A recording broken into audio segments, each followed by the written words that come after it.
Welcome to the Bible Forum. I'm Warren Sprouse. I want to talk to you tonight about psychological issues. Do you have them? Did you know that whiteness is a malignant condition? Whiteness. A psychoanalyst from the New York Psychoanalytical Institute is on a speaking tour where he discusses how whiteness is a malignant, parasitic-like condition to which those of pallid skin tone, quote, have a peculiar susceptibility. His name is Donald Moss. He's a doctor. Don't know if he's not a medical doctor or he just got his doctorate. His presentation is called On Having Whiteness. He recently gave it at the plenary address at a conference in South Africa. It's been featured in the U.S. at the New York Psychoanalytic Society and Institute, and soon the Center for Modern Psychoanalytic Studies. He's got a PhD, a BCB. No idea what that is. He's dean at the College of Integrative Medicine and Health Sciences at Saybrook University, Oakland, California. He's a faculty member at New York Psychoanalytic Institute and the San Francisco Center of Psychoanalysis. And he also has a private practice in New York City. You wonder when this guy gets to sleep. Also, Moss is founder of something called the Green Gang. It's a 4-person collective focusing on climate change and its denial. His recent articles include, quote, Our Crying Planet, end of quote, and, quote, Defensive Representational Strategies in a Time of Cataclysmic Climate Change, end of quote. But getting back to the subject, what is whiteness? This article that I'm referencing comes from something called thecollegefix.com. You can look it up. He says that whiteness is a condition that one first acquires and then one has. It's a malignant, parasitic-like condition to which white people have a peculiar susceptibility. It's a foundational, generating characteristic, a way of being in one's body, in one's mind, and in one's world. Sounds like a state of being, doesn't it? Parasitic whiteness renders its hosts' appetites voracious, insatiable, and perverse. I don't think they're talking about food. These deformed appetites particularly target non-white people. And once established, these appetites are nearly impossible to eliminate.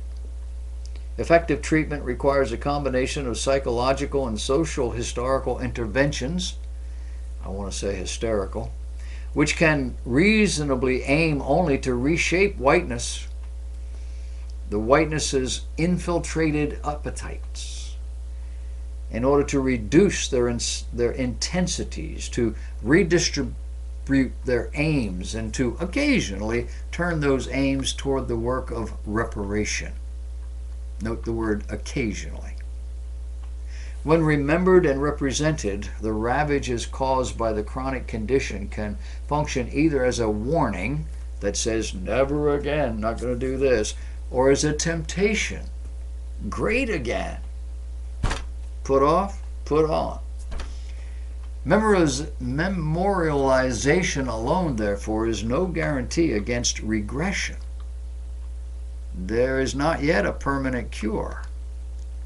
There's not yet a permanent cure for anything in the psychological world.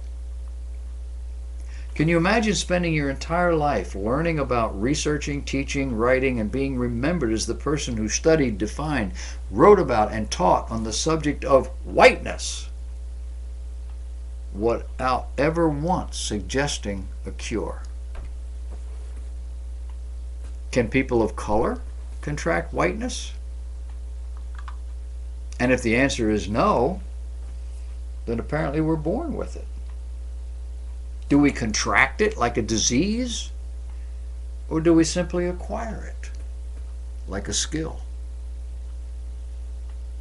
I can't tell. Maybe I need to go to the conference. Maybe you need to go to the conference. These are people who are educated far beyond their intelligence or their ability. These are people who have run out of things to be famous for, so they create stuff. And they impose it on a bunch of sheep who have been herded through the educational system, herded through the psychological system, been influenced by the media, whether it's their phone or whether it's on the wall or wherever it may be, that's constantly telling them things that may be true but may be warped. I don't know, but there's no control to tell. It used to be we had codes. Television had a code.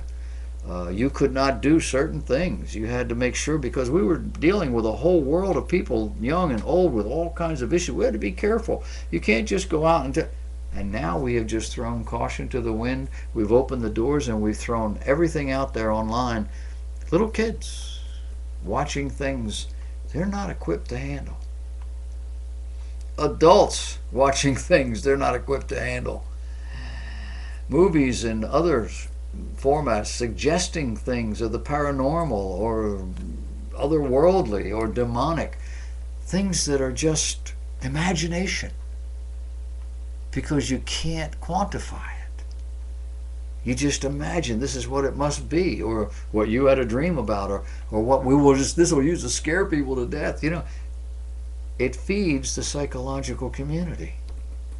And we get guys like this. If you ever hear about something called whiteness, walk, don't run, to the nearest exit.